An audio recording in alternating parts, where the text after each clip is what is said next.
It's July and it's time to share the first crochet birth flower for this month, which is the crochet rose.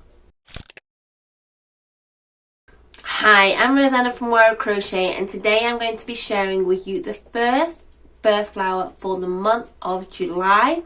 Now, if you don't know, every month this year I am sharing with you 2 free crochet flower patterns which represent the flowers for that birth month. And as this month is July, the first flower is a rose. Now, I have already made this as a free crochet pattern, so what I'm going to do now is I'm going to share a link with you now here where you can access that free crochet pattern. And if you subscribe to my newsletter, you also get the link on how to make the crochet leaves as well. Now, with all my patterns, I'm going to leave a link down below where you can access the step-by-step written photo tutorial for you to make your crochet flowers.